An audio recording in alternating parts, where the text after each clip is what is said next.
Joined the Royal Navy in 1960, and I specialised in microwave warfare. Radar, obviously, which uses microwave, but they don't just teach you radar, they teach you all about microwaves and other uses.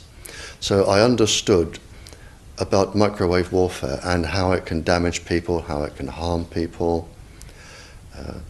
And when I finished with the Royal Navy, I was also a diver in the Royal Navy, and microwaves I used in underwater mines as booby traps. Which actually got me interested, because I was actually taking a bomb to pieces underwater, and it was too complicated. And I brought it to the surface, and my partner that was on the surface said, "Don't be an idiot, take it back down."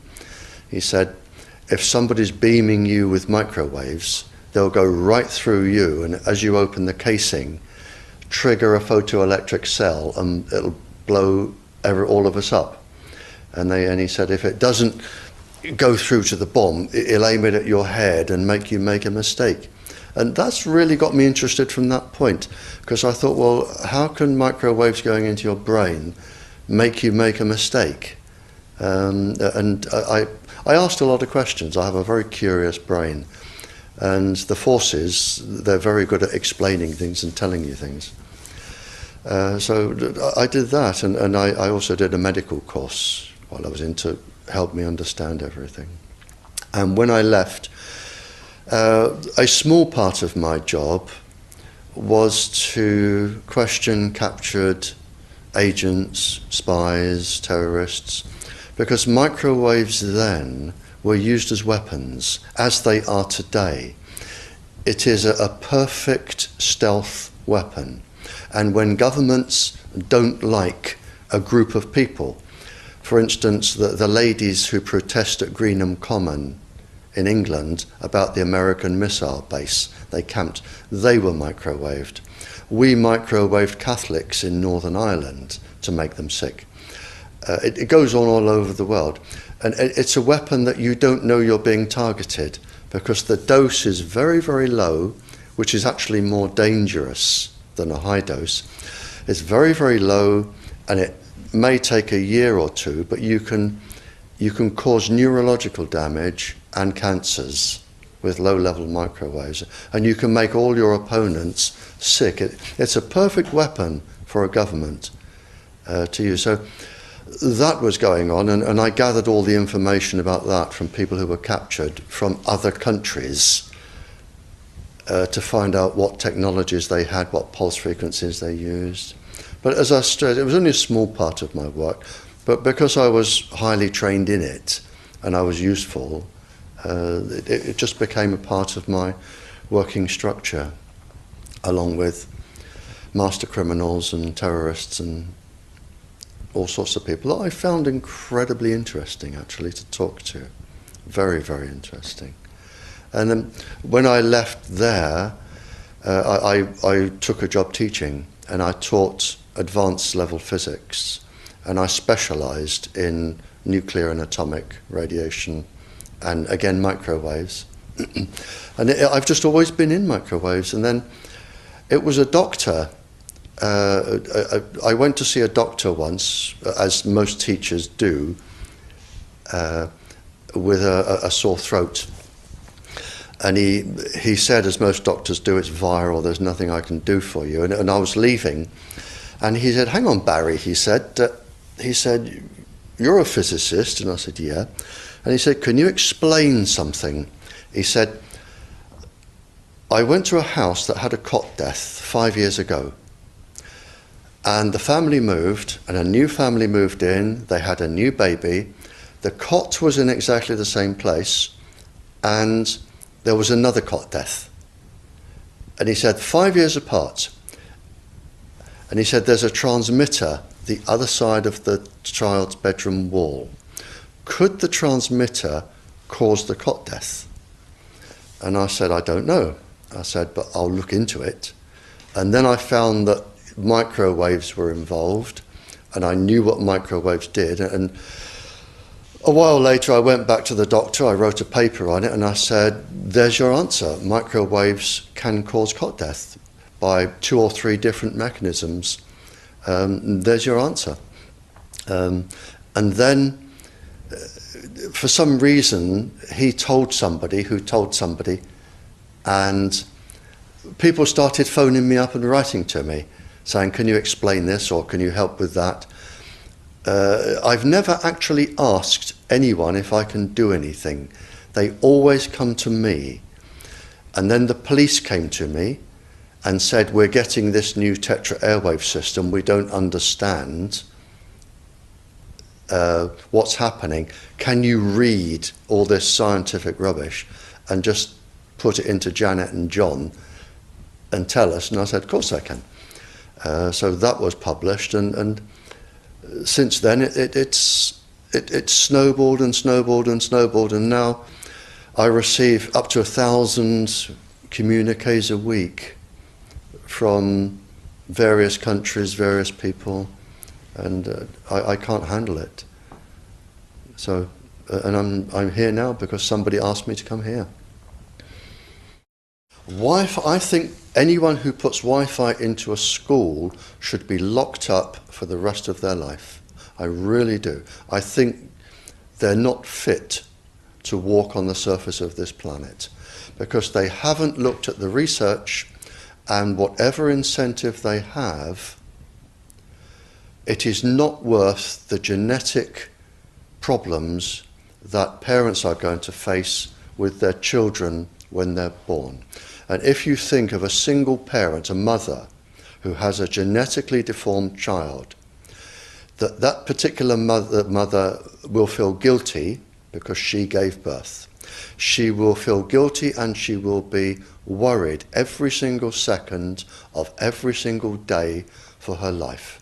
She will worry that the child won't marry. If the child can marry, she'll worry that the children will carry the disease, which they will. She will worry when she dies who will take care of them. So you are condemning both the family and the children to a lifetime of absolute hell. And this is already published. It is available to look up. It's what I call intentional ignorance. They are offered some sort of incentive, and they think, oh, this is going to be good, we'll have it. Now, the problem is, imagine you are a 15-year-old schoolgirl. All of the 400,000 eggs in your ovaries were with you at birth. They're not fully developed, but they're with you. They are 10 times more susceptible to radiation than all of the other DNA in the body. And scientists don't realize that. They don't read all of the papers as I do. So you have this highly susceptible genetic material which is going to make your children. And you are irradiating it because Wi-Fi's, they are transmitters as well as the routers, as well as the ones either side of you. They are all transmitting at this height through your ovaries. So you are risking the damage, the DNA damage of your child every time you sit down and you use Wi-Fi. And it's like saying, if I smoke a cigarette, which one will cause the damage? The answer is, I don't know. It could be the one today. So you now have a child that has a probability of being genetically damaged. But the real damage is when that child grows up. You have genetic material in your ovaries which could be damaged. Now, the real problem comes, so you have a child that could be born genetically damaged, but the real problem comes when you become pregnant. If you are a teacher or a mature student and you become pregnant. because the embryo inside your womb, in the first 100 days, all of those 400,000 eggs are forming in your embryo, your child's ovaries. So your child could be born with genetically damaged eggs. And the main thing about the eggs in the ovaries of your child is that they have absolutely no protection. It hasn't been developed yet. We have a natural protection against microwaves. It was developed since the Stone Age against thunderstorms and massive amounts of radiation coming into our body. But in your embryo, your uterus, in the fetus, where your child is developing for the first 100 days, in the ovaries, the eggs do not have that protection. So they are at maximum risk from radiation. And for the first month or so, you wouldn't even know you were pregnant. You wouldn't even be taking precautions. That is the main danger area. So you give birth to a daughter, but her ovaries are now contaminated. She may be normal, she may be genetically damaged, but her ovaries are at the most risk.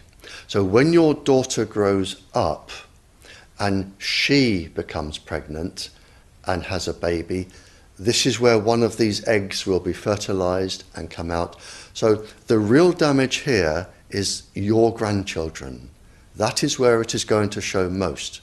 And we already see this in animals that have reproductive cycles of a year or 2 years or 3 years. We're already seeing this, and it has been published by veterinary schools and vets and scientists, so we know this happens. And it's also been documented in the Cold War when women were deliberately microwaved. So we know it does happen. The documents are there. And what you're risking by putting Wi-Fi into schools is the future generations of all of these girls. But it gets worse, because this particular DNA, the mitochondrial DNA inside you, and the DNA inside you, the mitochondrial DNA, you can trace unchanged to your mother, her mother, her mother, right the way back to the beginning of the human race in Africa, the Stone Age. You can trace your ancestors, if you could, right back to the very first lady. It is unchanged, the mitochondria. And that is being unchanged in your children, which means if you damage it, your child could be genetically damaged, then her child, and her child, and her child, forever. You are condemning the future generations of every single child until there are no more lines left in the female in your family. You must stop. A female must stop producing children for this to stop. So when you put Wi-Fi in schools, what you're saying is, for the sake of a little bit of money that saves getting a workman in to drill holes through the walls to feed cable, because it's cheaper, we're just going to put Wi-Fi in, but you can have genetically damaged children for the rest of your family's career. That's what we're saying. So what we have here is an EMF detector, and what this does is measure magnetic, electric, and radio microwave frequencies. Essentially dangerous frequencies that are set off by electric devices that can cause sickness and disease, most especially like cancer. So we're going to measure a couple things in the kitchen. First thing we're going to measure is the microwave. So if we start the microwave, you can see here, just so you know how this works. At first, the magnetic is the most dangerous, so that's what we're going to check. So we set it to 0 to 3. when you get to 3, that's the red zone. That's considered the most dangerous. Anything that has magnetic range of past 3 is considered very dangerous. Once it gets to 3, you go to the top range, and that goes from 3 to 100. But right since 3, that's considered very dangerous. So all this is dangerous. Obviously, the more close to 100 or better is the more dangerous. So we're going to start the microwave, see what happens. Okay, so immediately goes right to 3. So let's go to 0 to 100 range, and it's still way past 100. So obviously, the closer, the worse it is. So as we come further back, we'll see how far it stays past 100. This is considered extremely dangerous. Still is. As long as it's past 3, it's dangerous. We're all the way past there. Now getting closer, let's see when it stops. It's at 100. We're about 4.5 feet away right now. Immediately back to 0.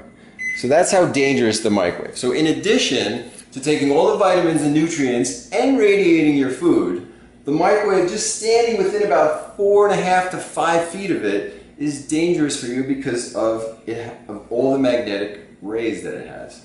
Now let's go see some other things in the kitchen. So we're going to leave the range on 0 to 100 just to see. This is a refrigerator. So we have a new one and an old one. We're going to see what happens. So putting against it, it's right at the danger line. It's right at 3. The freezer gets a little bit worse. Now we have an old one here, and it goes way up. So you can see the older models have a lot more magnetic frequencies. Now what's the point of knowing this about your refrigerator? Well, I want to show you something in the back. So if you go to the back of your refrigerator and you look, what happens is it immediately goes all the way up past 100, just like the microwave. Now what's the importance of knowing this? Is where your refrigerator is located based on what's behind it is what's very important. So if we have this refrigerator right up against this wall, and our bedroom with our bed is right against the other side, then we're going to be having this magnetic frequency going right into our head while we're sleeping. Other things you want to avoid are, this is a standard Mac laptop computer. So we put this on top, and as you can see, we're still in the 0 to 100 range. It immediately goes way off the charts past 100. Now what does that mean to you? These are something that people keep on their lap. So we look here, going back.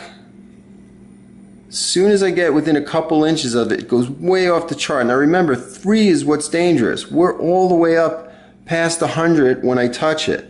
So what does that mean? You don't want to put a laptop on your lap.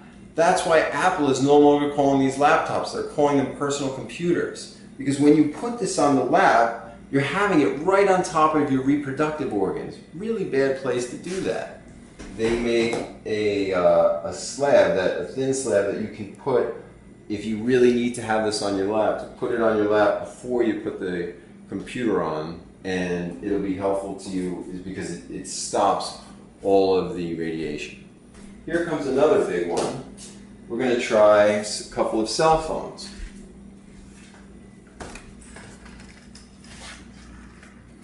So this is a Apple iPhone 5. We're still on the 0 to 100 range. We just made a phone call, and look how bad it goes up. That's the back side, and of course the front side just as bad. Now the phone call just stopped, and let's see what happens. You can see even without a phone call, the range still goes up and down. The reason that is because every time your phone is looking for service, the range goes up to about 50. And this is why it's a good idea to keep this out of your pocket. If you can keep this in a knapsack or something like that, or when you get somewhere, take it out of your pocket if you have to. How to use these phones, the best way is with the headphones that connect not through wires but through the air. I'll have a link for that below. Blackberries are just as bad. As soon as I make a phone call with this, you'll see it goes directly to 100. So we're on the 0 to 100 range. BlackBerry's making a phone call. It's stuck past 100. That's the back of the phone and the front of the phone where you talk. Both of them terrible. You can see as I go away, it goes down. But that far, it's still up. That's while making a phone call. Now without any phone call, you can see it, the range is still detecting. Look at that. It's at 10 to 15. This is what you get when you keep the phone in your pocket. One other place that this magnetic range goes way past 100 is when you're on a plane. So one of the ways to help you with that is by taking what's called astaxanthin. This is one of my favorites. This is something that I take every day anyway. It helps with radiation from the sun as well. The normal dose Dr. Mercola recommends is 4 to 12 milligrams. So I take one a day, but when I'm going on a plane, I take 3 of them, which gives you 12 milligrams. There's a lot more protection, but I've tried this when I'm on a plane, and in the 0 to 100 range, it is immediately pinned and for the entire flight. And that's based on being closer to the sun while you're in a big giant metal box, essentially. There's so much radiation that comes there. And if you look, you can do a Google search. Unfortunately, the people that work in airlines, whether it be pilots or flight attendants, they have a lot of problems with skin cancer, and that's exactly why. So one of the things you can take if you have no choice but to fly, and especially during the day, is astaxanthin, like I suggest. And I never go, I always opt out of the big X-ray machine, not the standard X-ray machine I'll go through, but the one that is the more powerful one. I always opt out of that one. So I hope this is helpful to you, and you think about this throughout your day, ways to avoid getting sick or lowering your immunity or getting terrible diseases like cancer. And more on this kind of thing can be found at my website, theartofunity.com. Good luck.